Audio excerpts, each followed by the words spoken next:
आज हम लोग नया चैप्टर शुरू करेंगे और चैप्टर का नाम है क्या है, इलास्टिसिटी।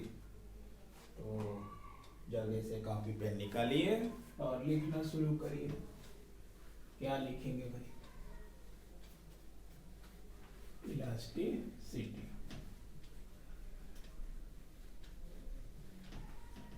या मैकेनिकल प्रॉपर्टी ऑफ सॉलिड्स।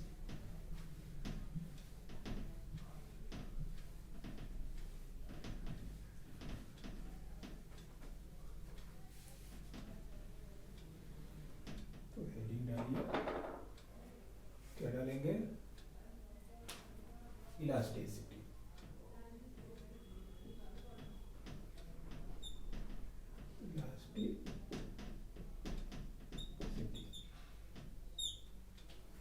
तो ये इलास्टिसिटी एक क्या है, प्रॉपर्टी है किसकी? मटेरियल की। तो किसी भी बॉडी की इलास्टिसिटी ये बतलाती है कि वो ऑब्जेक्ट जो है कितना हार्ड है। जो ऑब्जेक्ट जितना ही हार्ड होगा वो क्या होगा, उतना ही इलास्टिक बोला जाएगा। कुछ ऑब्जेक्ट आप लोग देखे होंगे, जैसे कि गीली मिट्टी को ले लीजिए। गीली मिट्टी पर अगर फोर्स आप लगाएंगे तो गीली मिट्टी जैसा उसका शेप वैसे ही बदल जाएगा। जिस आपने दबा दिया तो वो टेढ़ा हो गया तो टेढ़ा ही रहेगा। ऐसा नहीं है कि मैं फोर्स लगा करके छोड़ दिया तो वो फिर अपने शेप को अटेंड कर ले, तो ऐसा नहीं होता। तो इसका मतलब कि उसमें इलास्टिक प्रॉपर्टी नहीं है। मगर स्प्रिंग को खींचिए, स्प्रिंग को छोड़ दीजिए, फिर अपने शेप में आ जाता है। यानी कुछ ऑब्जेक्ट हैं जिनको कि हम अगर उस पर कोई एक्सटर्नल फोर्स लगाते हैं तो उसका शेप या साइज या दोनों ही चेंज हो जाता है। तो ऐसे फोर्सेस को जो कि शेप साइज या दोनों को चेंज करते हैं उनको क्या करते हैं? Deforming forces. तो पहली हेडिंग डालिए, डिफॉर्मिंग फोर्सेस। ये डिफॉर्मिंग फोर्सेस क्या होते हैं? डिफॉर्मिंग फोर्सेस या फोर्स नाम में लगा हुआ है। डिफॉर्म, फॉर्म का मतलब होता है कि किसी चीज को सुडौल बना लेना, और डिफॉर्म का मतलब होता है कि उस ऑब्जेक्ट को, जैसे कि आपको ये दिखाई दे रहा है, मान लीजिए मैं यही चीज इस समय आपको ऐसा दिख रहा है और हमने इस पर ताकत लगा करके इसका शेप क्या कर दिया, शेप और साइज दोनों ही चेंज कर लिया। तो हमने इस पे कौन सा फोर्स लगाया? जो भी फोर्स लगाया उस ऑब्जेक्ट के शेप और साइज को क्या किया? चेंज कर दिया। तो इस फोर्स को ही क्या कहते हैं? Deforming force. तो डिफॉर्मिंग फोर्स क्या हुआ? A force, write down, a force which changes shape or size or both। हो सकता है केवल शेप चेंज करे या साइज से सकता है, या शेप और साइज दोनों चेंज कर सकता है। तो a force which changes shape or size or both, is called deforming force। क्या बोलेंगे? deforming force। इस चैप्टर में हम लोग इस डिफॉर्मिंग फोर्स को अप्लाई करेंगे और देखेंगे क्या क्या होता है। अब ये डिफॉर्मिंग फोर्स क्या होगा? किसी बॉडी पे हम अप्लाई करेंगे। तो नेक्स्ट हेड डालिए, इलास्टिसिटी, जो चैप्टर का नाम है elasticity.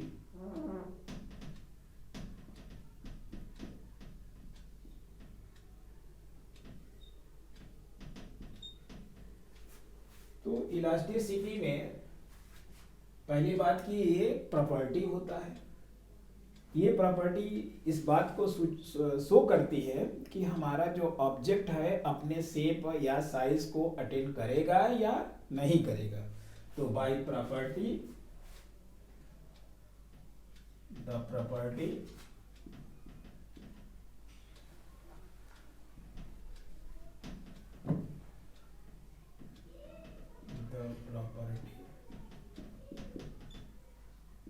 by virtue of which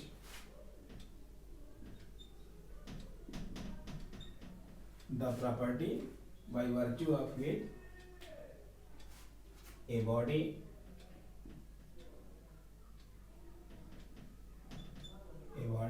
attains its original shape and size,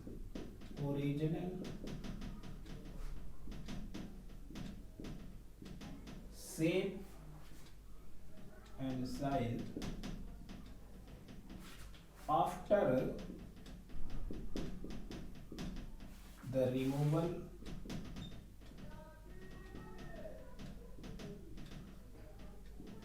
of deforming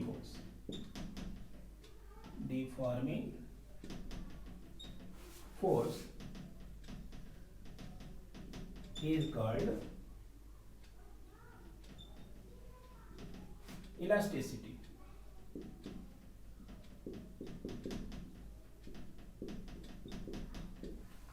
The property by virtue of which a body attains its original shape and size after the removal of deforming force is called elasticity. यानी elasticity ये property होती है. अगर जिस object में ये elasticity का property नहीं होगा वो अपने शेप और साइज को क्या करेगी, अटेन नहीं कर पाएगी. कब? जब हम उस पर डिफॉर्मिंग फोर्स अप्लाई करेंगे तब. जैसा कि देख सकते हैं इस रबर को हम क्या कर सकते हैं, इरेजर है ये, इस इरेजर को हम दबा दे रहे हैं, मगर इस प्लास्टिक को दबाएं तो प्लास्टिक को नहीं दबा पा रहे हैं.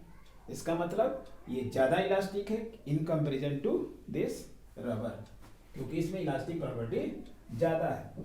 अब वो कौन कौन से फैक्टर हैं जो कि ये बतलाएंगे कि कौन ज्यादा इलास्टिक है, वो अभी हम लोग आगे पढ़ेंगे. तो नेक्स्ट हेडिंग डालिए लिमिट ऑफ इलास्टिसिटी, क्योंकि ये इलास्टिक प्रॉपर्टी जो है किसी केस तक ही वैलिड रहेगा और एक सीमा ऐसी आती है कि किसी चीज को देखिए खींचते जाते हैं, स्प्रिंग को खींचते गए, लेकिन और ज्यादा खींच दिया तो क्या होता है, स्प्रिंग टूट जाता है. यानी डिफॉर्मिंग फोर्स की वो मैक्सिमम वैल्यू जहां तक इसमें इलास्टिक प्रॉपर्टी बनी रहती है उसको क्या कहते हैं, limit of elasticity. Third heading है limit of elasticity. Limit of elasticity.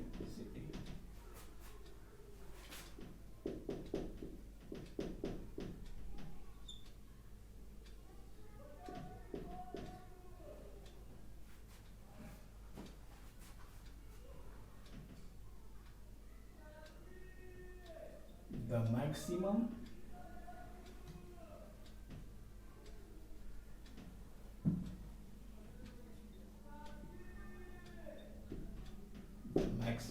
value of deforming force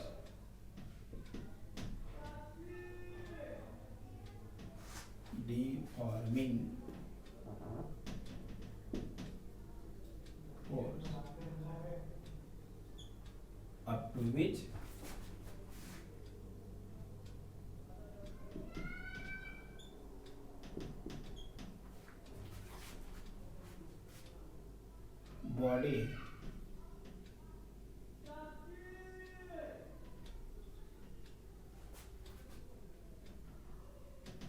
regain its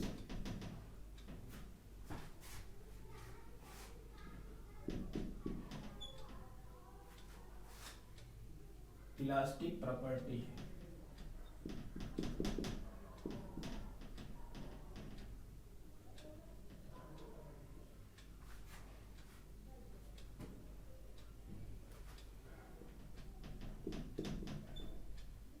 The maximum value of deforming force up to which body regain its elastic property. Retain रखिए, regain को हटा दीजिए, retain its elastic property.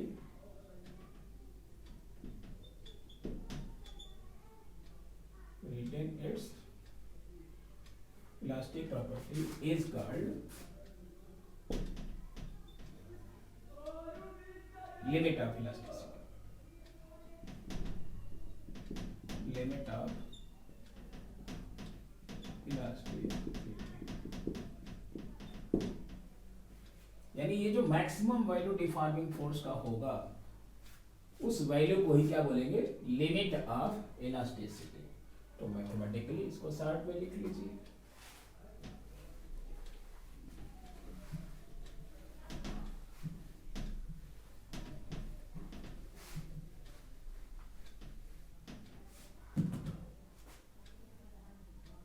Mathematically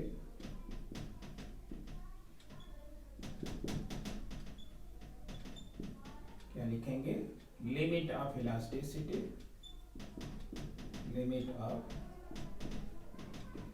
elasticity equal to maximum value of deforming force.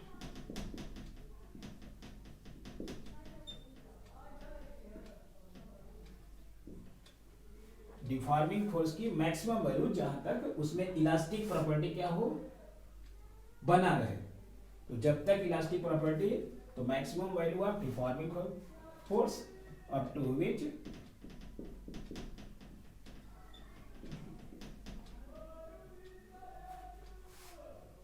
Elastic property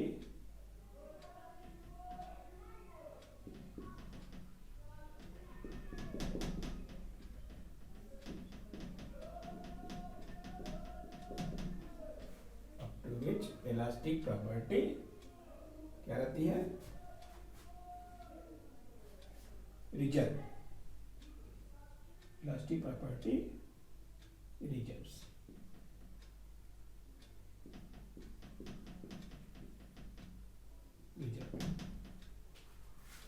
up to which elastic property reserve, जब तक elastic property रहेगी वहां तक के लिए मैक्सिमम वैल्यू डिफॉर्मिंग फोर्स को क्या कहेंगे, लिमिट ऑफ इलास्टिसिटी। अब ये अंडर लिमिट ऑफ इलास्टिसिटी अगर हम डिफॉर्मिंग फोर्स बॉडी पे लगाएंगे तो उसमें इंटरनल फोर्स भी सेटअप होंगे। जैसे हम फोर्स इस पे लगाते हैं तो इस फोर्स के वो अपोज करने वाला इस सरफेस के अंदर मॉलिक्यूल के द्वारा अपवर्ड डायरेक्शन में एक फोर्स लगता है, और इस फोर्स की पर यूनिट वैल्यू को ही क्या कहते हैं, स्ट्रेस। तो नेक्स्ट हेडिंग डालिए, stress.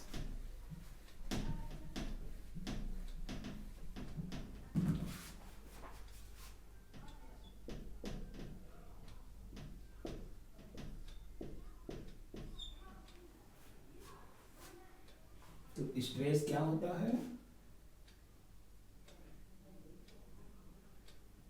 the restoring force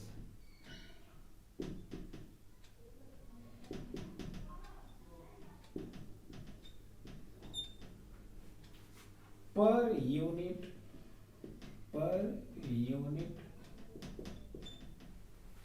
the restoring force per unit area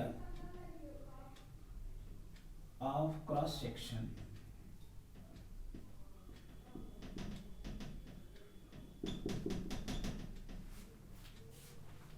the restoring force per unit area of cross section of the body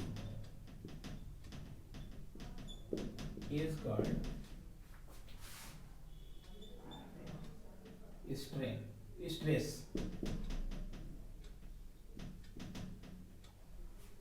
The restoring force per unit area of cross section of the body is called stress. Mathematically कैसे लिखेंगे इसको, mathematically stress equal to क्या हो जाएगा, restoring force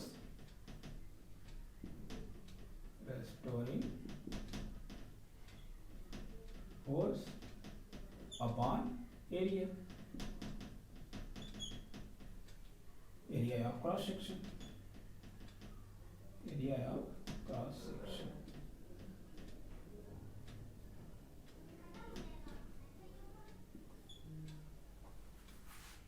तो अगर restoring force को symbol F से डिनोट करें तो क्या हो जाएगा, स्ट्रेस इक्वल टू, वैसे ही जैसे प्रेशर होता है फोर्स अपॉन एरिया। अंतर बस इसमें ये है कि ये इंटरनल फोर्स होता है जो कि इक्वल होता है एक्सटर्नल फोर्स के ही। तो जो एक्सटर्नल फोर्स लगाएंगे उतना ही इंटरनल फोर्स ये मॉलिक्यूल्स के द्वारा सरफेस के अंदर से ऊपर की ओर लगता है। तो ये क्या है, रेस्टोरिंग फोर्स, वो फोर्स जो कि बॉडी के शेप और साइज को क्या करता है, ओरिजिनल फॉर्म में लाता है। तो स्ट्रेस किसके वैल्यू को इक्वल होगा, restoring force upon area of cross section. तो stress equal to force upon area. तो इसको क्या लिख सकते हैं, its SI unit, its SI unit. इसका एसआई यूनिट क्या लिख सकते हैं, its SI unit a newton per metre square. और इसको सही तरीके से कैसे लिखते हैं, न्यूटन मीटर पावर -2। और पास्कल, पास्कल को क्या लिखते हैं, capital P A.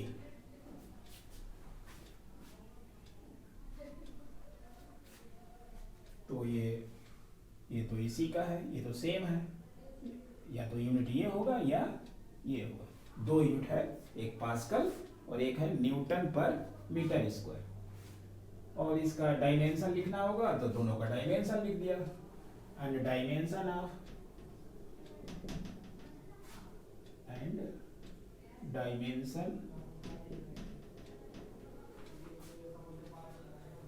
Dimensional formula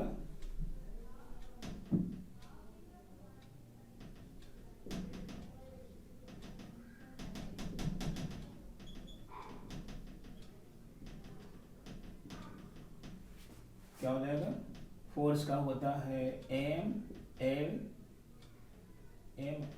T -2 upon area का हो गया L2। इसको स्क्वायर ब्रैकेट में लिख दिया और फाइनली इसको सॉल्व किया तो क्या मिलेगा, एम एल -1 टी -2।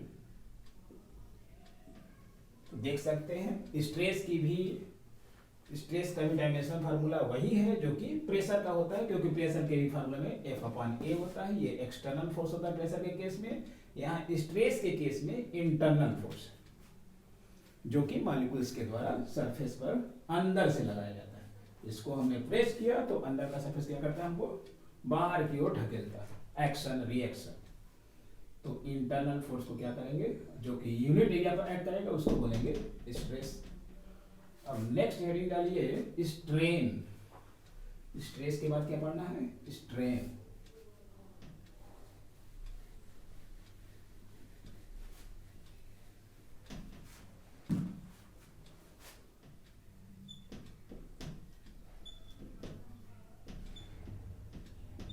अब ये स्ट्रेन किस टर्म से मेजर होगा कि किसी बॉडी में कितना जो है वो फ्रैक्शनल चेंज हुआ है।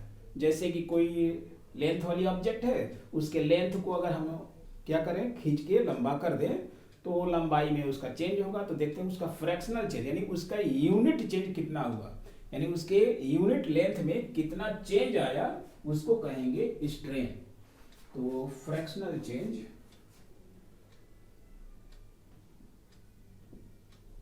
the unit change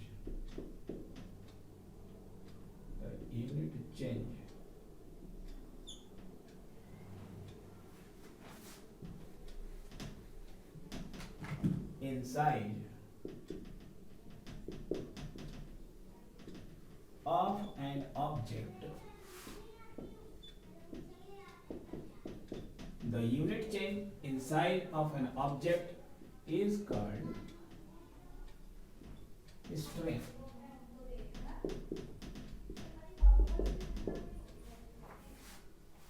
मैथमेटिकली कैसे इसको डिफाइन करेंगे,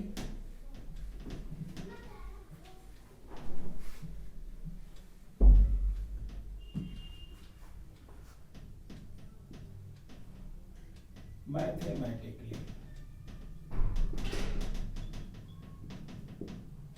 it is defined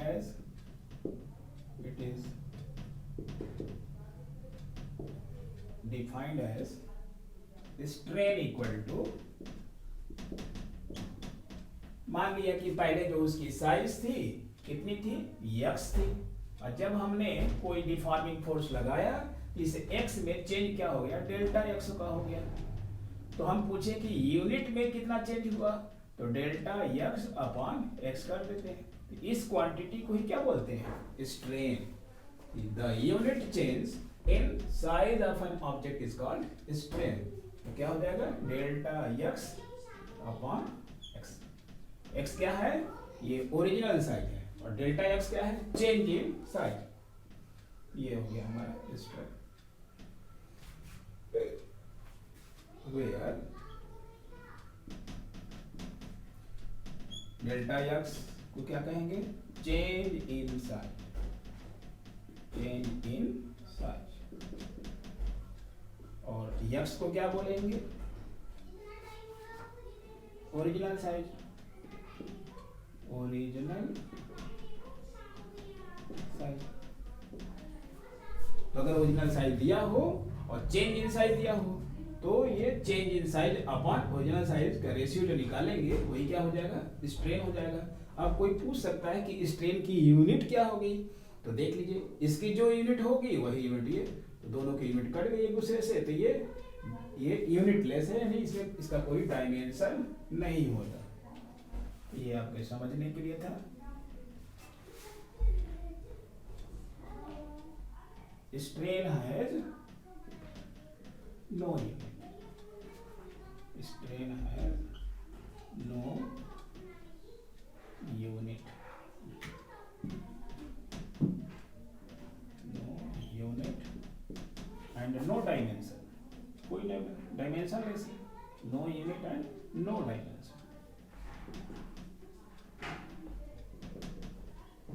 न तो इसका डायमेंशन होता है ना कोई यूनिट होती है, नो यूनिट नो डायमेंशन। यानी अगर इसका डायमेंशनल फार्मूला लिखेंगे तो m0 l0 t0, और यूनिट, इसका यूनिट कुछ नहीं लिखेंगे, ये कोई नंबर आएगा 1/2 2/3 4/7, इस तरह का कोई नंबर आएगा, फ्रैक्शनल नंबर है केवल, ठीक है। तो the fractional part of size is known as strain. In other word आप लिख सकते हैं क्या, fractional change in size is known as strain. In other word, in other word क्या लिख सकते हैं, फ्रैक्शनल चेंज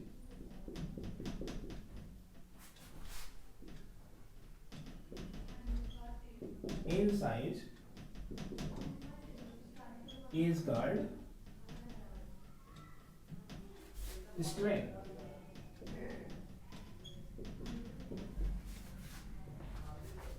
वर्ड नहीं लिखा हुआ है, वर्ड है। In other word, fractional change in size is called strain. जल्दी से लिख लीजिए, समझ में आ रहा है सभी को। नोट्स बनाते जाइए और तैयार करते जाइए, जितना मैं पढ़ाऊंगा वही सब पेपर में आएगा। तो आप केवल इसका चिंता करिए कि मैंने क्या क्या पढ़ाया आपको, ठीक है। बाकी मैक्सिमम मैं चीजें कवर कर दूंगा, इसकी चिंता आप ना करिए। अब क्या लिखेंगे, तो ये जो स्ट्रेस और स्ट्रेन हम लोगों ने पढ़ा, इसमें एक डिफॉर्मिंग फोर्स अप्लाई हम लोगों ने किया है। तो इस अप्लाइड फोर्स के डायरेक्शन के बेसिस पे इन सब स्ट्रेस और स्ट्रेन का नाम पड़ेगा। तो जैसे कि हम अगर लेंथ के, अगर कोई लेंथ वाली ऑब्जेक्ट है जैसा कि रॉड हो, अगर लेंथ के एलॉन्ग हमने फोर्स लगा दिया तो इस केस में जो स्ट्रेस इसमें आएगा उस स्ट्रेस को बोलते हैं लॉन्गिट्यूडिनल स्ट्रेस। और अगर कोई सरफेस है, जैसे कि मान लीजिए हमने स्फीयर ले लिया और किसी फ्लूइड में डाल दिया, तो इसमें क्या होगा, इसके चारों तरफ से फोर्स ये एक्ट करेगा। कैसे एक्ट करेगा, नॉर्मली एक्ट करेगा। तो इस केस में जो स्ट्रेस आता है हर बार 90 डिग्री, हर बार 90 डिग्री, तो क्या देख रहे हैं, तो इस केस में स्ट्रेस जो भी प्रोड्यूस होगा उसको कहते हैं नॉर्मल स्ट्रेस। इसके बाद है, ऐसा भी हो सकता है, जैसा कि देखिए अभी ये दिखाई दे रहा है, इस पर फोर्स हम ऐसे भी लगा सकते हैं, यानी टेंजेंट के एलॉन्ग, यानी सरफेस के टेंजेंट के एलॉन्ग लगा सकते हैं। तो उस केस में जो स्ट्रेस इसमें क्रिएट होगा, प्रोड्यूस होगा, उसको क्या बोलेंगे, शियरिंग स्ट्रेस। तो on the basis of direction of applied force stress is divided into 3 types. तो अब देखिए types of stresses.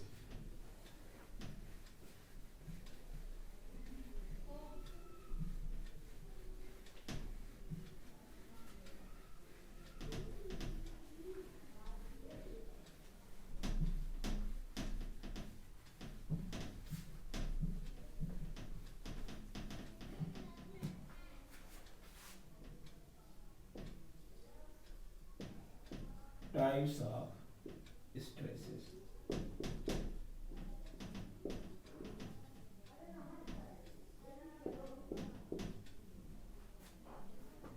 Number first, longitudinal stress. Longitudinal stress.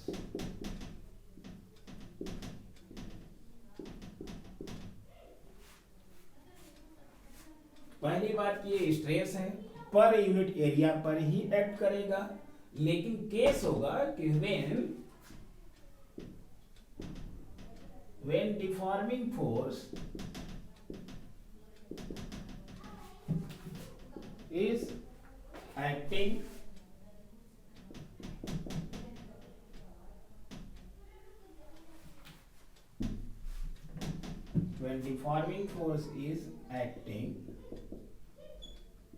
along the length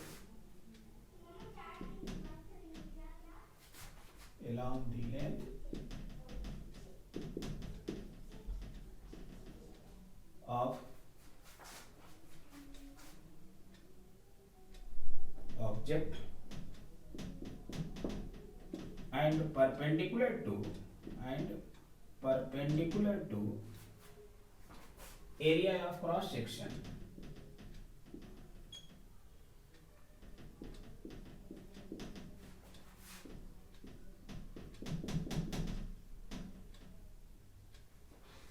then in this case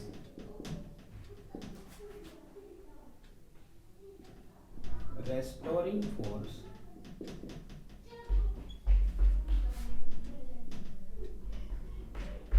per unit area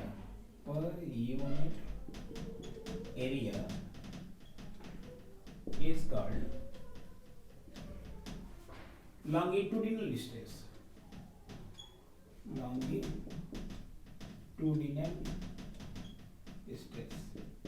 इस chapter में definitions वगैरह ज़्यादा है, derivation बहुत कम है, इसलिए आप डेफिनेशंस को याद करिए, समझिए। कहीं दिक्कत होती है तो आप कमेंट सेक्शन में पूछ सकते हैं। तो when deforming force is acting along the length of the object and perpendicular, ये सिंबल क्या बना हुआ है, perpendicular to the area of cross section, then in this case क्या है, in this case restoring force per unit area is called longitudinal stress। तो जब भी स्ट्रेस आएगा पर यूनिट एरिया पर ही लगने वाला फोर्स होगा, बस उसका डायरेक्शन देखेंगे कि वो किस डायरेक्शन में एक्ट कर रहा है। तो अगर लेंथ के अलोंग एक्ट कर रहा है, जैसे कि मान लीजिए ये कोई हमारी रॉड है और इस पर हमने इसके लेंथ के अलोंग, लेंथ यही है ना, तो इसके लेंथ के अलोंग और क्रॉस सेक्शनल एरिया है इस पर परपेंडिकुलर, यानी ये 90 डिग्री का एंगल बना हुआ है, कितना है 90 डिग्री। तो अगर ये फोर्स एक्ट लगाएंगे और इसका एरिया ऑफ क्रॉस सेक्शन जो है वो हमारा ए हो, तो इस केस में ये लॉन्गिट्यूडिनल स्ट्रेस क्या हो जाएगा, देयरफॉर लॉन्गिट्यूडिनल स्ट्रेस, एलजी नहीं भैया, एलजी कंपनी कहाँ से आ गई, लॉन्गिट्यूडिनल स्ट्रेस क्या लिखेंगे, ये F अपॉन A।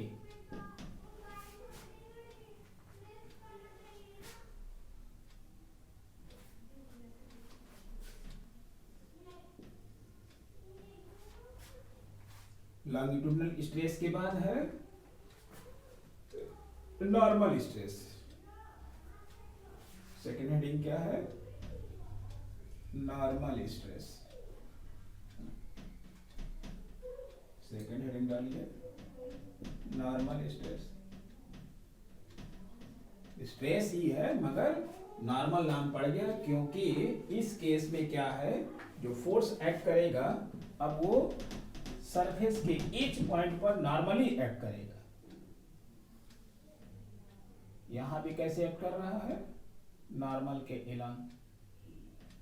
यहां भी कैसे काम कर रहा है, नॉर्मल के एलॉन्ग। यहां भी कैसे काम कर रहा है, नॉर्मल के एलॉन्ग। यहां पर कैसे काम कर रहा है, नॉर्मल के एलॉन्ग। यहां पर काम कैसे कर रहा है, नॉर्मल का 90 डिग्री। कितना, 90 डिग्री। तो अगर हर पॉइंट पर 90 डिग्री एक्ट करे तो इस केस में जब ये 90 डिग्री एक्ट करे क्या होगा, इसका वॉल्यूम अभी जो भी है वो घट करके कहाँ पर आ जाएगा, इस वॉल्यूम को पकड़ लेगा। अगर इंक्रीज कर देंगे, प्रेशर लो कर देंगे तो ये वॉल्यूम क्या होगा, बढ़ जाएगा। जितना था इससे बढ़ करके इतना बड़ा सा हो जाएगा। यानी प्रेशर कम करेंगे तो वॉल्यूम बढ़ जाएगा, प्रेशर ज्यादा करेंगे। ये प्रेशर का डायरेक्शन हमने दिखाया है। प्रेशर स्केलर क्वांटिटी है, ये प्रेशर फोर्स है, यानी प्रेशर के करस्पॉन्डिंग लगने वाला फोर्स। नहीं तो आप लोग समझेंगे कि प्रेशर जो है वो वेक्टर क्वांटिटी है, तो प्रेशर क्या है, स्केलर क्वांटिटी। तो ये अप्लाइड ये तो लॉन्गिट्यूडिनल होता है, इसको मिटा देते हैं। अब लिखिए longitudinal stress.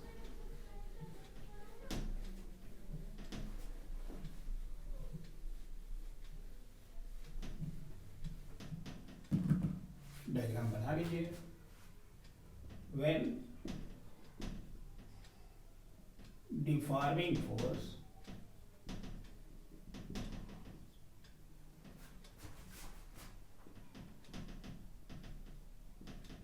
act normal at when deforming force acts along normal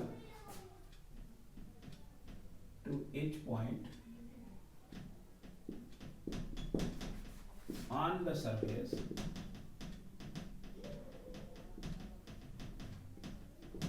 then in this case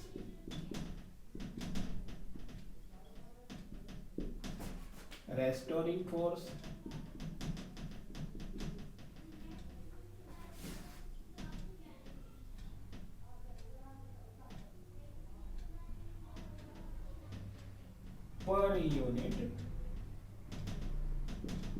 per unit area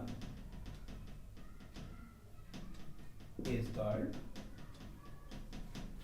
normal stress. Normal stress.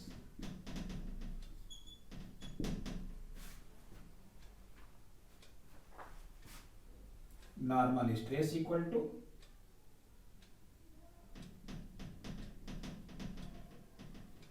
normal stress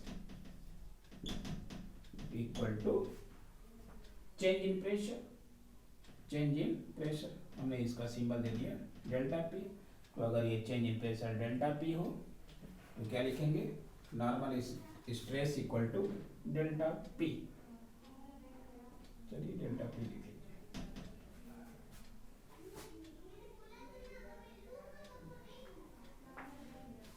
तो अप्लाइड प्रेशर की वैल्यू कि पहले पी था, हमने उस पर 5 पास्कल का प्रेशर लगा दिया, तो यहाँ डेल्टा पी की वैल्यू हो जाएगी 5 पास्कल। तो normal stress equal to delta P. और अगर फोर्स के लैंग्वेज में लिखेंगे, अगर फोर्स दिया हो और इसका सरफेस एरिया दिया हो तो लिख देंगे वही एफ अपॉन ए। अब लिखिए शियरिंग स्ट्रेस। थर्ड हेडिंग क्या है, shearing stress.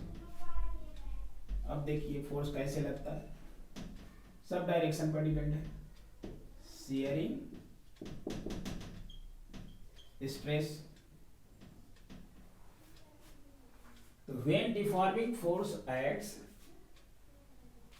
along normal to the surface नहीं है, along tangent to the surface, along tangent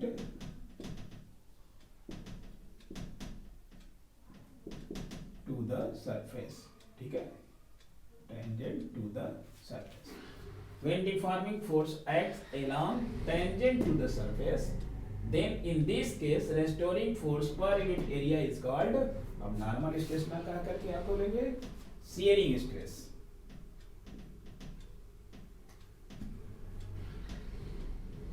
आप मिटा मिटा के ना लिखिएगा, आप अलग से लिखेंगे, ठीक है। When deforming force acts along tangent, ये गैप ना छोड़िएगा, आप भर लीजिएगा, मिटा के लिख देते हैं tangent to the surface, ठीक है। नहीं तो कोई ठीक नहीं होगा कहाँ से क्या गड़बड़ कर दे। Then in this case restoring force per unit area is called shearing stress। तो shearing stress कैसे लगेगा, यहाँ से मैं मिटा देता हूँ।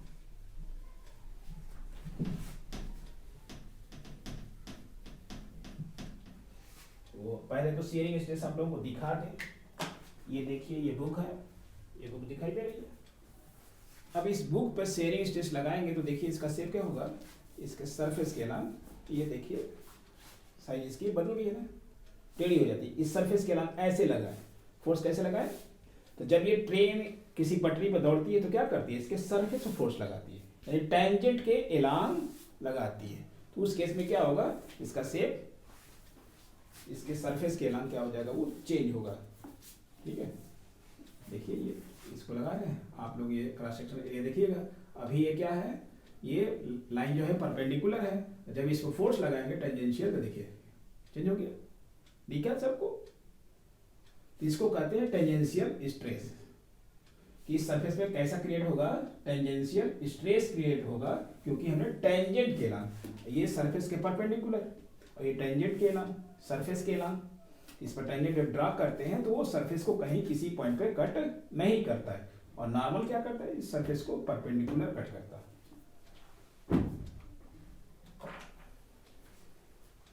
तो ये हो गया शेयरिंग स्ट्रेस। बनाइए डायग्राम मेरे पास। तो मान लीजिए ये हमारे पास कोई रेक्टेंगुलर सरफेस है जिसको हमने यहाँ फिक्स कर रखा, क्या कर रखा है, इस आधार से हमने इसको बेस से फिक्स कर दिया। अब इसमें एक फोर्स लगाएंगे, कहाँ पे, इस सरफेस के एलांग, इस सरफेस के एलांग हमने ये फोर्स लगा दिया। तो इसको कहते हैं टेंजेंशियल फोर्स। क्या बोलते हैं, टेंजेंट के एलांग फोर्स जो भी काम करता है टेंजेंशियल।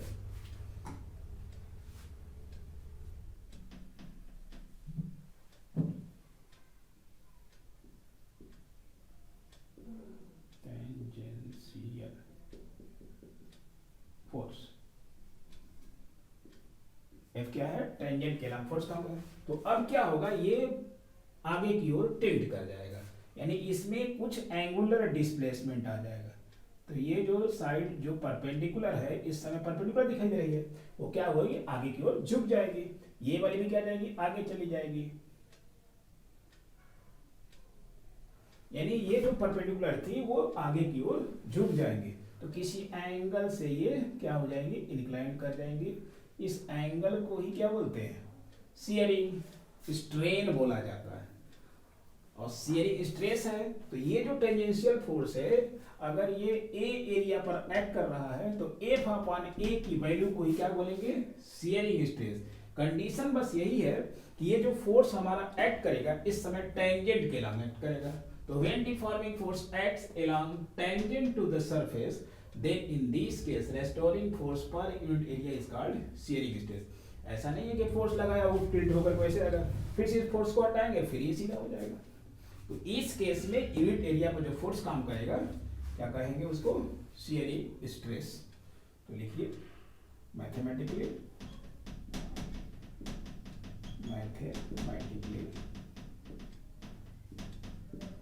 शियरिंग स्ट्रेस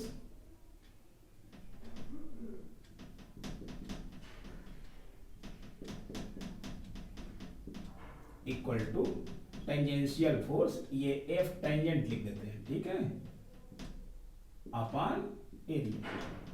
ये नॉर्मल फोर्स नहीं है, एफ टेंजेंट, टेंजेंशियल लिख लीजिए, एफ टेंजेंशियल अपॉन ए, ये हमारा शियरिंग स्ट्रेस निकल जाएगा।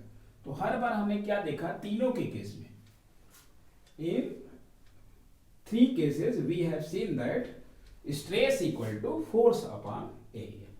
कुछ डिफरेंस, बस केवल डिपेंड करा इसके नेम चेंज में। तो नेम जैसे भी चेंज हुआ वो डायरेक्शन ऑफ फोर्स की वजह से हुआ कि फोर्स हम किधर लगा रहे हैं। अगर नॉर्मल टू द सरफेस तो उस केस में हमारा नॉर्मल स्ट्रेस आ गया, टेंजेंट के जब हमने लगाया तो शियरिंग स्ट्रेस, और लेंथ के एलॉन्ग अगर फोर्स को लगाया उस केस में लॉन्गिट्यूडिनल स्ट्रेस। वैसे ही जैसे कि वेव हम लोग जानते हैं लॉन्गिट्यूडिनल वेव्स और क्या होती है ट्रांसवर्स वेव्स। तो लॉन्गिट्यूडिनल वेव में क्या होती है, जो वाइब्रेशन होता है वो प्रोपगेशन ऑफ वेव के एलॉन्ग, तो लॉन्गिट्यूडिनल, मगर प्रोपगेशन ऑफ परपेंडिकुलर हो जाए इस डायरेक्शन में, इसको कहते हैं ट्रांसवर्स वेव। इसको क्या कहते हैं लॉन्गिट्यूडिनल वेव डायरेक्शन में। तो लेंथ के डायरेक्शन में अगर फोर्स एक्ट करे उस केस में जो स्ट्रेस प्रोड्यूस होगा उसको क्या बोलेंगे लॉन्गिट्यूडिनल स्ट्रेस। अगर नॉर्मल के एलॉन्ग फोर्स को एक्ट कराया तो उस केस में क्या होगा नॉर्मल स्ट्रेस, और टेंजेंट के एलॉन्ग फोर्स को एक्ट कराएंगे उस केस में जो स्ट्रेस प्रोड्यूस होगा उसको क्या बोलेंगे शियरिंग स्ट्रेस। अब जिस प्रकार से हमारे तीन स्ट्रेसेज हैं उसी प्रकार से 3 टाइप्स के हमारे स्ट्रेन भी हैं। तो अब लिखिए type of strain, type of strains.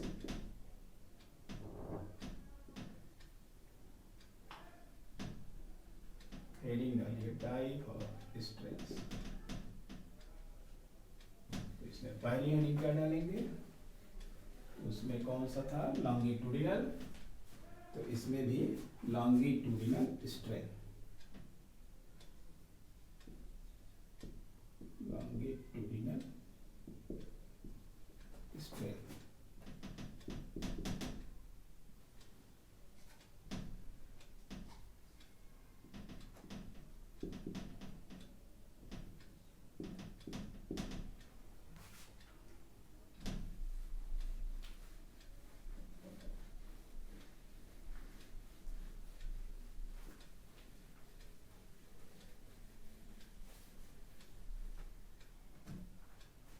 Longitudinal strain क्या हो जाएगा,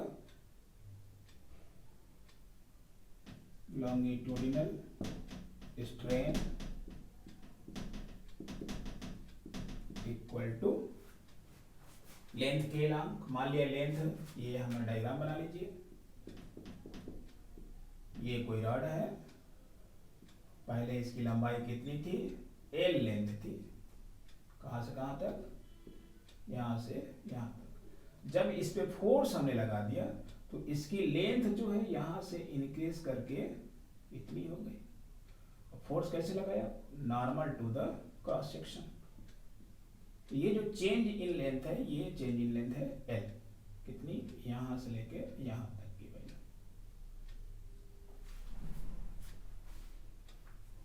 तो change in length delta L upon L, इसको क्या कहेंगे longitudinal strain, delta L upon यानी फोर्स हमारा एक्ट कैसे कर रहा है, इस लेंथ के एलॉन्ग एक्ट कर रहा है। ये लेंथ है इसी के एलॉन्ग, देखिए इसका डायरेक्शन और इसका डायरेक्शन। तो लॉन्गिट्यूडिनल स्ट्रेन क्या होगा डेल्टा L अपॉन L। तो when force act along length then per unit change in original length is called longitudinal strain। तो ये हो गया पहला longitudinal। Number 2 volume strain. Normal strain नहीं बोलते, क्या बोलते हैं वॉल्यूम स्ट्रेन।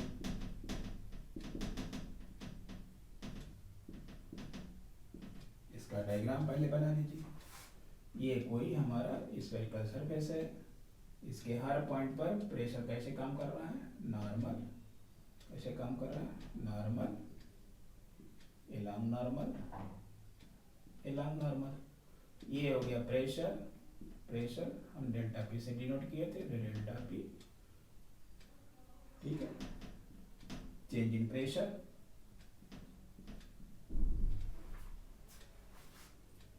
तो वॉल्यूम स्ट्रेन पहले इसका वॉल्यूम जो है ये V है, जब प्रेशर हमें लगा दिया तो इसका वॉल्यूम कितना चेंज हो गया, चेंज होकर के ये बन गया। तो इसमें जो चेंज हुआ है ये क्रॉस सेक्शनल एरिया वाला, यही तो चेंज हुआ है। अगर ये जो चेंज एरिया वॉल्यूम है, अगर इसकी वैल्यू क्या हो, डेल्टा वी हो, और पहले जो वॉल्यूम था वो वी हो, तो जो वी में चेंज कितना आया है, डेल्टा वी, तो यूनिट चेंज में कितना चेंज होगा, डेल्टा वी अपॉन वी। तो यूनिट चेंज में ये जो चेंज आया है, इस चेंज को ही क्या बोलेंगे, वॉल्यूम स्ट्रेन। तो volume strain equal to volume strain equal to change in volume upon original volume. ये वॉल्यूम स्ट्रेन हो गया, ये fractional change. Fractional change in volume is known as volume strain, fractional change in length is known as longitudinal strain. अब number third क्या है, shearing strain.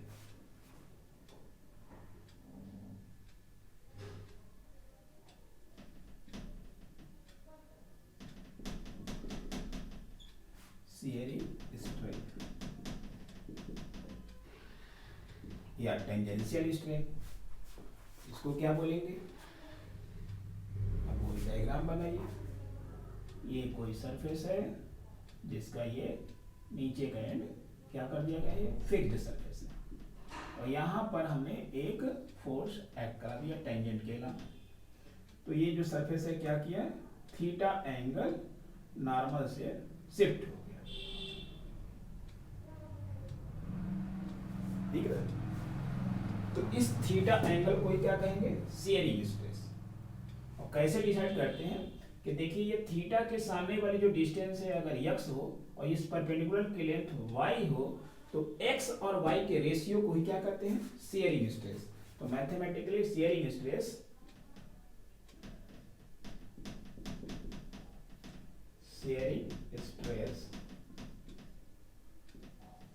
कैसे define करेंगे, x upon y, और दैट इज अगर ये एंगल बहुत छोटा हो तो हम जानते हैं tan theta can be written as theta. ये थीटा को क्या लिख सकते हैं, approximately equal to tan theta, और tan थीटा क्या होता है, परपेंडिकुलर अपॉन बेस। तो यहाँ देखिए परपेंडिकुलर, थीटा के सामने वाला angle perpendicular, x upon y, ये क्या है, x अपॉन y। ये हर समय नहीं होता है, जब एंगल थीटा क्या हो, छोटा हो, तो देख सकते हैं जब हम इस पे ताकत लगाते हैं, इस पे हल्का सा लगाएंगे तो देखिए फिर छोड़ देंगे फिर आ जाता है। देखिए ये इसकी लेंथ क्या है, परपेंडिकुलर, यहाँ पर हमने टेंजेंट के नाम फोर्स लगाया तो हल्का सा टिल्ट हुआ और फिर छोड़ दिया तो आ गया, लेकिन ज्यादा करेंगे तो टेढ़ी हो जाएगी, तो उस समय इलास्टिक लिमिट तो आपने तोड़ दिया, तो उस केस में ये वैलिड नहीं होगा। यानी एंगल जो ये टिल्ट है, एंगल ऑफ टिल्ट, ये क्या होना चाहिए, बहुत छोटा होना चाहिए। उस केस में ही ये फॉर्मूला हम लिख सकते हैं क्या, x अपॉन वाई की वैल्यू ही क्या लिखेंगे, थीटा। तो shearing stress equal to x upon Y equal to theta. ये एंगल ऑफ रोटेशन है, कितना एंगल ये रोटेट हो गया, कब, जब हमने ये टेंजेंशियल फोर्स लगाया तब। तो 3 टाइप के हम लोगों ने स्ट्रेस देखा, 3 टाइप का स्ट्रेन देखा।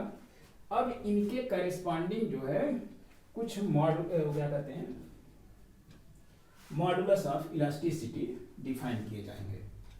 तो अब लिखिए types of modulus of elasticity, इसको लिखिए, जल्दी से लिखिए। आज हम लोग देखेंगे कि रबर जो है वो ज्यादा इलास्टिक होता है या लोहा, आयरन। तो ऐसे तो आंसर सबको याद होगा कि iron is more elastic than rubber. इसको हम लोग मैथमेटिकली प्रूव करेंगे।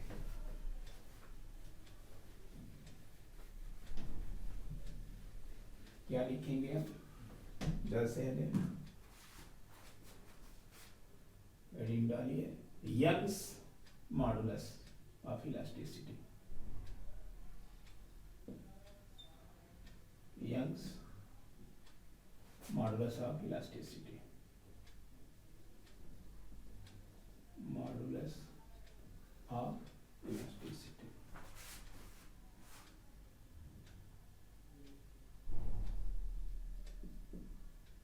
इलास्टिसिटी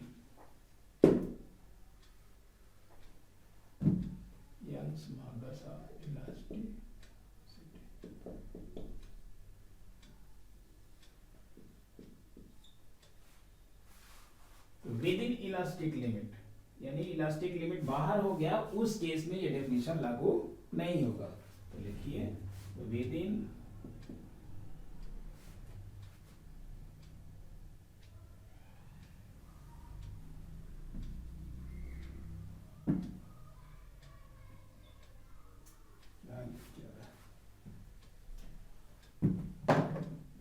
विथ लिखिए WIH with in elastic limit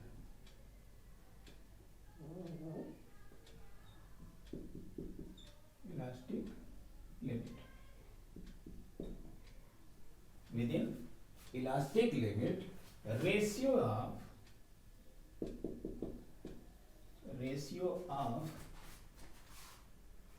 first वाला क्या स्ट्रेन था,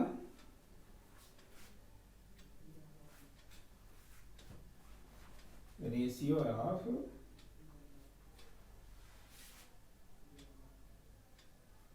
कौन सा स्ट्रेस,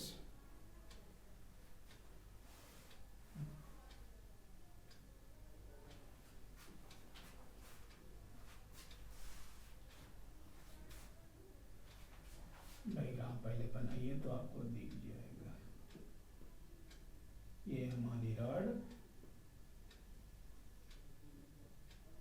इसके लेंथ के अलावा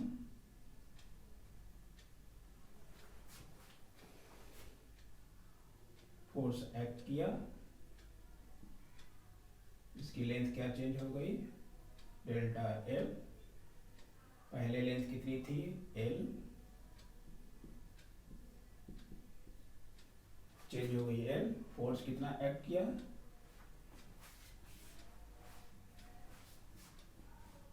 तो पहला था ये लॉन्गिट्यूडिनल स्ट्रेस, क्या था, longitudinal stress.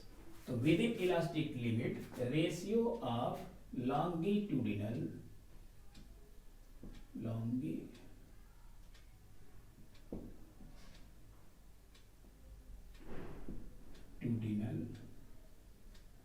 stress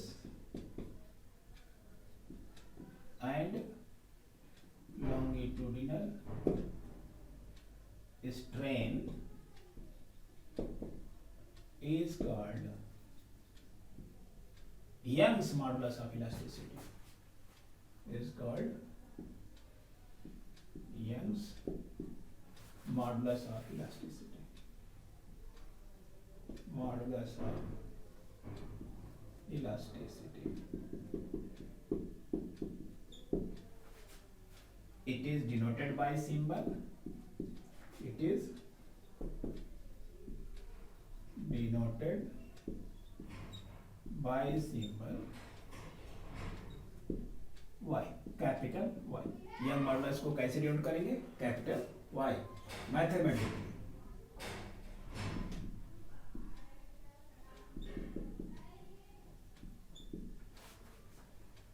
Young's modulus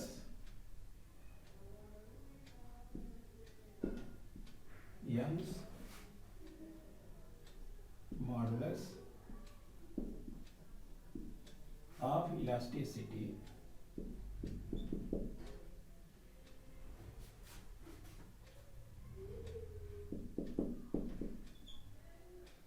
ये CD की स्पेलिंग आप लोग सही कर लीजिए, ASITY।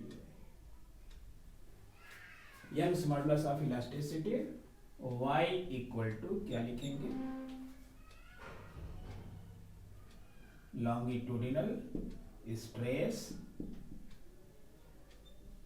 Upon longitudinal strain.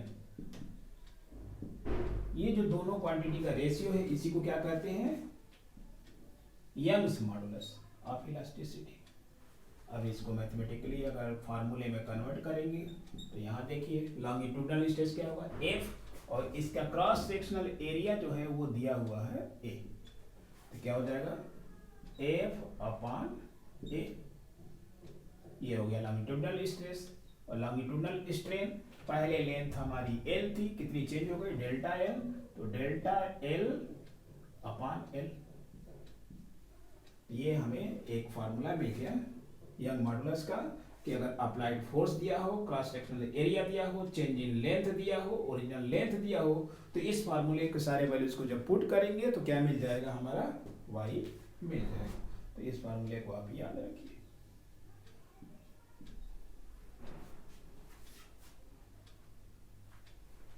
तो जितने भी मॉडुलस ऑफ इलास्टिसिटी होगी, चाहे यंग मॉडुलस हो, चाहे बल्क मॉडुलस हो, या मॉडुलस ऑफ रिजिडिटी हो, हर केस में यूनिट वही होगी पास्कल या Newton per metre square. Dimension हो जाएगा m l-1 t-2।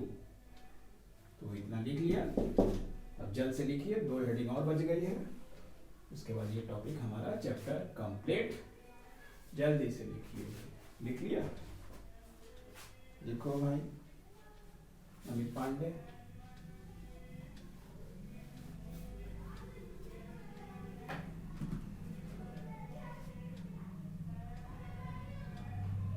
Bulk modulus, bulk modulus.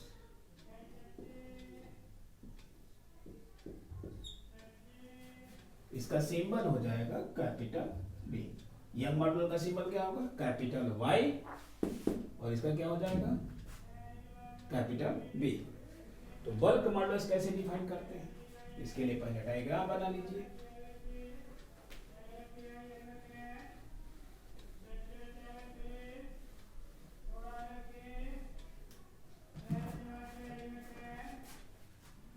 इस केस में फोर्स हमारा कैसे एक्ट करेगा, फोर्स सरफेस पर नॉर्मली एक्ट करेगा। तो ये हमारा कोई स्फीयर है, इस पे फोर्स जो है ये नॉर्मली एक्ट कर रहा है। इससे क्या होगा, इसका वॉल्यूम चेंज हो जाएगा।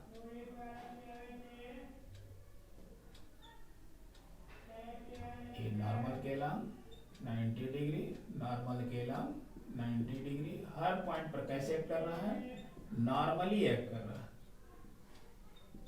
तो क्या होगा, ये वॉल्यूम इसका छोटा हो जाएगा। वॉल्यूम जब छोटा होगा तो ये यहाँ ऐसे छोटा सा हो गया। तो जो इसका चेंज है, चेंज इन वॉल्यूम, ये क्रॉस्ड एरिया के द्वारा दिखाया हुआ है। पहले वॉल्यूम कितना था, v, जो चेंज हुआ, ये चेंज क्रॉस्ड एरिया, वो डेल्टा v है। तो पहले जो प्रेशर था, अब प्रेशर हमने बढ़ा दिया। जब प्रेशर बढ़ाएंगे तो डेल्टा v क्या हो जाएगा, कम हो जाएगा। तो वॉल्यूम हमारा कम होगा तो डेल्टा v हमारा निगेटिव आएगा। तो इस केस में मॉडुलस ऑफ, देखिए, with in elastic limit,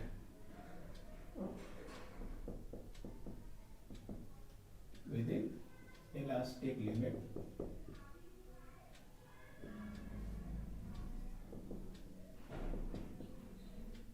with in elastic limit, ratio of volume stress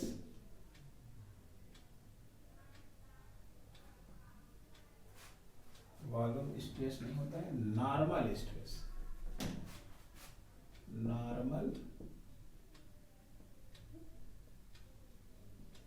normal stress and volume strain,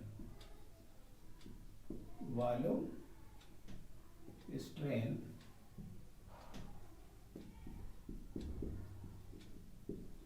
is called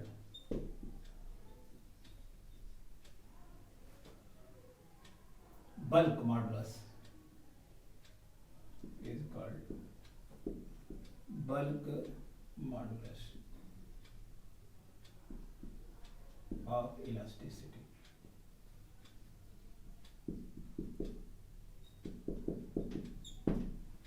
हर जगह आप लोग इलास्टिसिटी की स्पेलिंग ठीक कर लीजिएगा। शायद हमने CT वाला CT लिख दिया है, CITY, आप लोग ठीक कर लेंगे। तो with in elastic limit, ratio of normal stress and volume strain is called bulk modulus of elasticity. It is denoted by, it is denoted by the symbol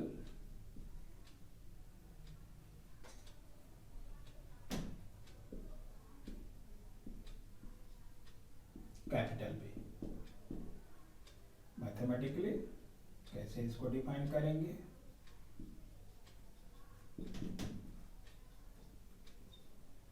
B equal to, अगर change in pressure, अगर हमने इसमें जो change in pressure है वो delta P हो तो क्या लिखेंगे, delta P upon delta V upon V। ये हमारा हो गया नॉर्मल स्ट्रेस। और देखिए यहाँ जो साइन है कि डेल्टा P अगर पॉजिटिव होगा तो ये निगेटिव हो जाएगा, लेकिन बल्क मॉडुलस ऑलवेज पॉजिटिव। ये कब होगा, जब ये माइनस साइन लगा देंगे। इसलिए हम लोग ये minus sign, since sign of delta P and delta V are opposite to each other, जब ये पॉजिटिव होगा तो ये निगेटिव, ये निगेटिव होगा तो ये पॉजिटिव, और ये पॉजिटिव होगा तो ये हो जाएगा निगेटिव। तो यहाँ पर लिख सकते हैं नोट में, in above formula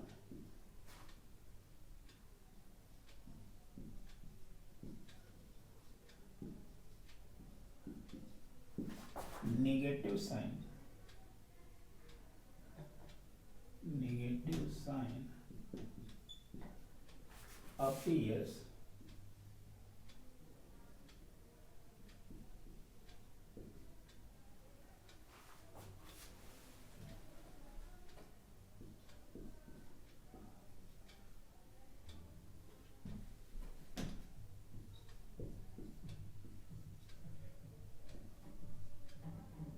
because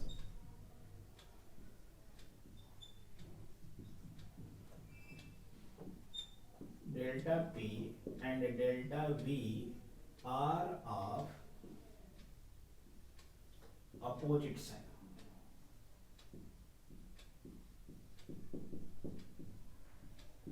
Opposite signs. इनके साइन क्या है, अपोजिट है। जब डेल्टा P पॉजिटिव होगा तो ये निगेटिव हो जाएगा, जब निगेटिव है निगेटिव मिलकर के क्या हो जाएगा, पॉजिटिव हो जाएगा, एंड वाइस वर्सा। तो ये था हमारा बल्क मॉडुलस ऑफ इलास्टिसिटी। अब लास्ट हेडिंग डालिए, लास्ट बट वन, क्योंकि अभी हमको प्रूव करना है क्या है कि रबर जो है वो कम इलास्टिक होता है लोहे से।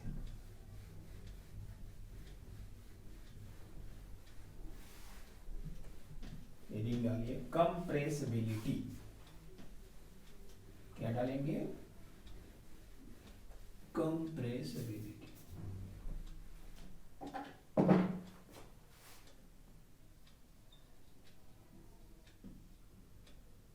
कंप्रेसिबिलिटी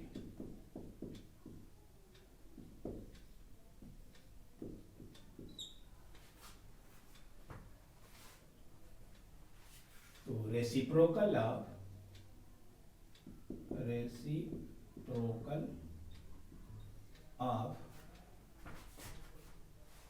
बल्क मॉडुलस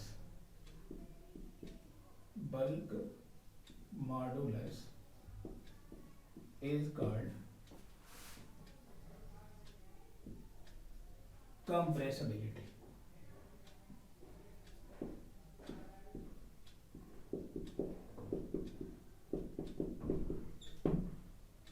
तो compressibility mathematically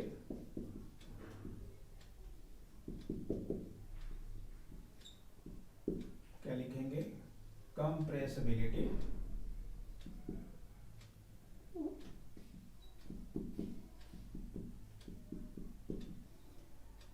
equal to 1/b। b का डेफिनेशन हम लोग जानते हैं, तो अगर फॉर्मूले को रख देंगे b के तो क्या वैल्यू आ जाएगी, ये डेल्टा v/b ऊपर चला जाएगा और इसका डेल्टा p नीचे आ जाएगा, और साइन तो रहेगा ही, क्योंकि नेगेटिव का साइन अगर -1 -2 को पलटेंगे तो -1/2, यानी नेगेटिव का उल्टा नेगेटिव ही आता है, पॉजिटिव का उल्टा पॉजिटिव आता है। ठीक है, तो ऐसा नहीं कि आप पलट दीजिएगा तो साइन बदल दिया, तो साइन ना बदलिएगा। तो ये था कंप्रेसिबिलिटी। अब लास्ट हेडिंग एग्जाम्पल के साथ ये चैप्टर फिनिश्ड हो जाएगा। नेक्स्ट हेडिंग डालिए example.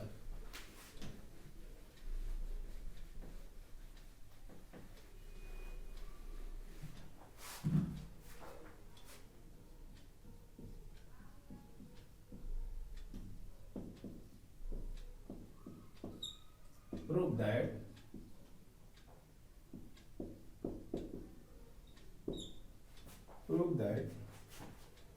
steel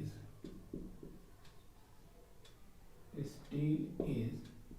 more elastic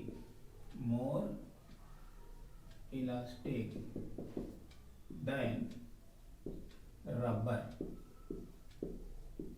rubber से, इसका मतलब that is we have to prove that Young modulus of steel is greater than Young modulus of rubber. ये हमको प्रूव करना है। जैसे ये प्रूव हो जाएगा then we can write steel is more elastic than rubber.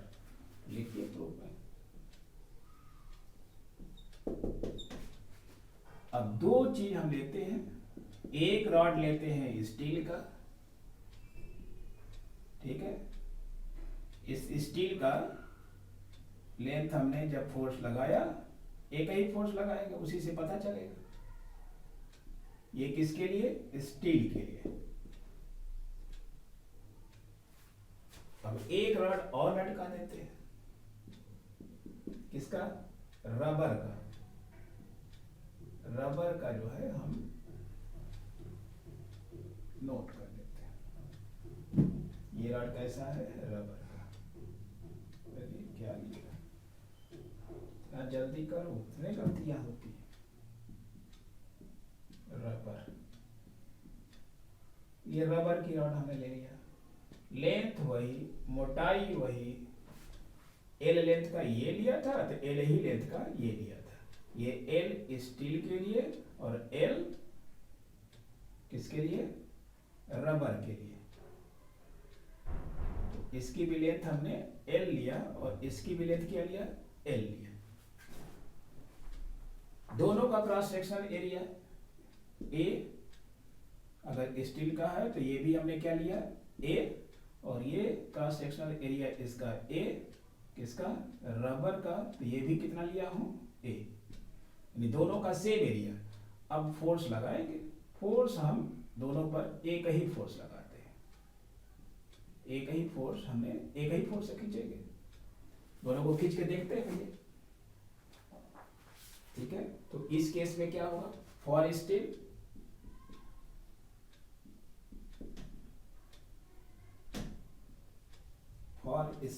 Young modulus of steel equal to कैसे?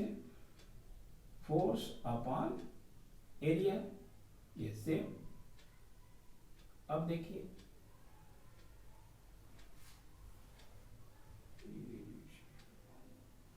Change, ये चेंज कितना है?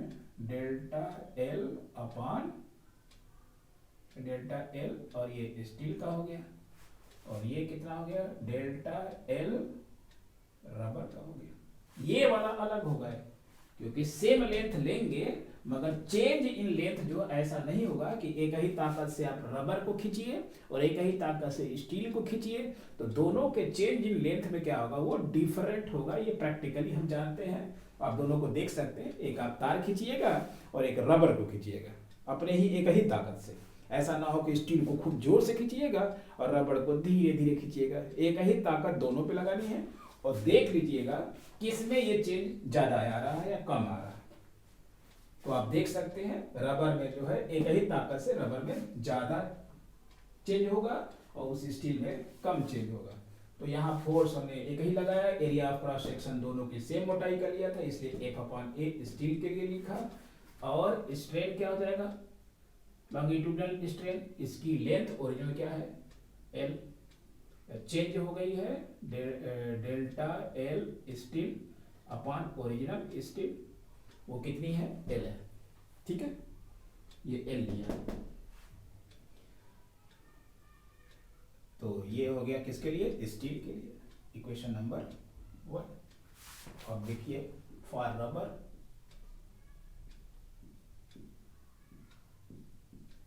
फॉर रबर क्या आएगा? Young modulus of rubber equal to, देखिए ये longitudinal stress F upon A, इस case में भी है, upon change in length of rubber upon length हमने सेम लिया है एल, ये हो गया इक्वेशन नंबर 2। अब हम क्या करेंगे, इक्वेशन 1 और 2 को डिवाइड कर देंगे। डिवाइड करिए, 1 डिवाइडेड 2, तो डायग्राम मिटाते हैं। डायग्राम का क्या कर ले, मिटाते हैं।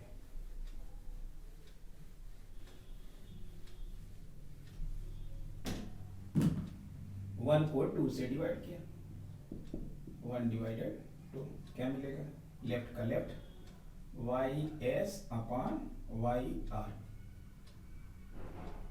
इक्वल टू, इसमें देखिए ये हो गया हमारा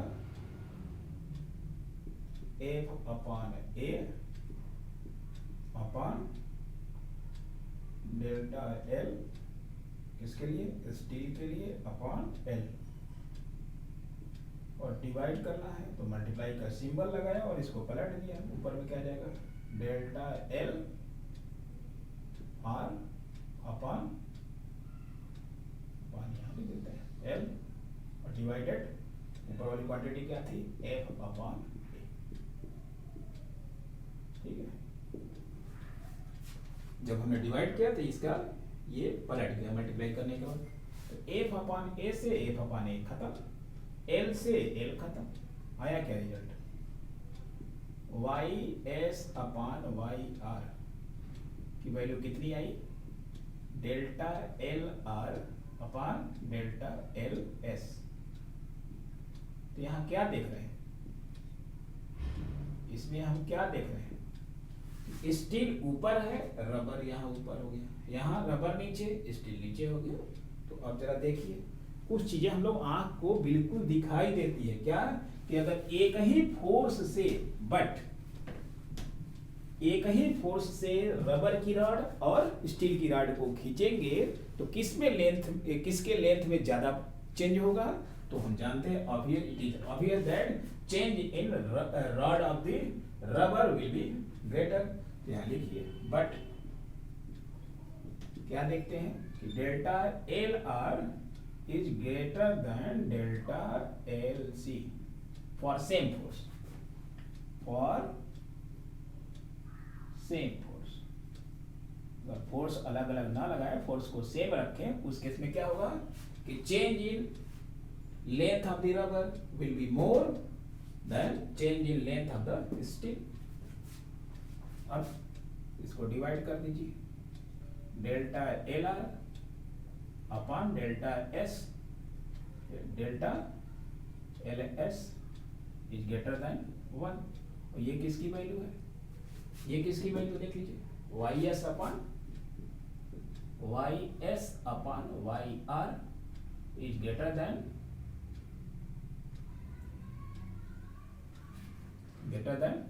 1। कहां से आया, इसको इक्वेशन नंबर कुछ डालिए, 1 2 3 4 स्टार डाल दीजिए, नहीं जानते हैं तो ये कहां से आया, by star,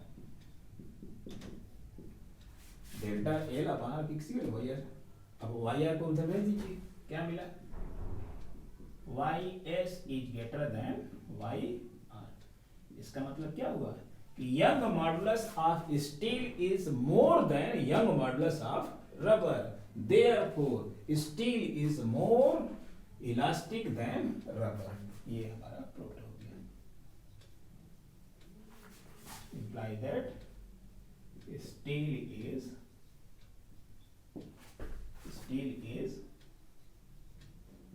more elastic than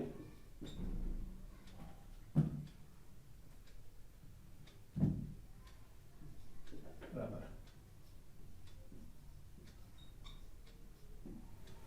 और इसके साथ ही ये लेक्चर भी समाप्त होता है और ये चैप्टर भी समाप्त हो जाता है।